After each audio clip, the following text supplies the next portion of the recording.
ఏమ్మా happy hug day అంట. ఇవాళ హ్యాపీ హగ్ డే అందరికీ sir. Happy hug day happy hug day sir team వరకు సార్. అమ్మా మిమ్మల్ని కూడా హగ్ చేద్దామని వచ్చాను. కాకపోతే మీరిద్దరు కూడా చీరలు కట్టుకొచ్చారు.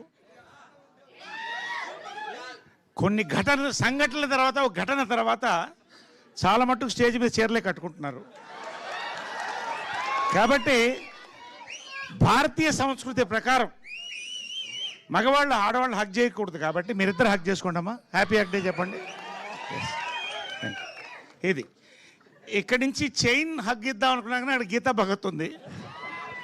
అమ్మా నీ డ్రెస్సును కూడా భారతీయ డ్రెస్ కిందే పరిగణిస్తాం కాబట్టి అక్కడ ఎండవకూడదు. కాబట్టి భారతీయత నీలో కనిపిస్తుంది. ఖచ్చితంగా ఇవాళ హ్యాపీ హగ్ డే నీకు దూరం నుంచి చెప్తున్నానమ్మా. మీకు అయిపోయిందమ్మా. యాక్చువల్గా మనోడు ఏం చెప్పాడంటే రేపు పెడితే బాగుండేది సార్ అన్నాడు. రేపు ఏంటి అన్న కిస్ డే అన్నాడు. దుర్మార్గుడా.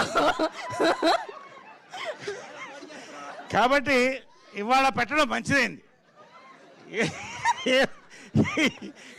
ఏదైనా కూడా అంటే ఓకే ఒక రకంగా ఏంటంటే ఇవాళ మన సంస్కృతి ప్రకారం సంస్కారం ప్రకారం ఈ సభను మొదలెట్టాను నేను. Correct sir. Okay happy hug డేని గౌరవిస్తూనే ఎవరెవరిని హగ్ చేయాలో వాళ్ళెవరికి హగ్ చేశాను. రైట్. కాబట్టి పాయింట్లోకి వచ్చేద్దాం. ఇవాళ this is not a trailer day అన్నారు. కరెక్ట్.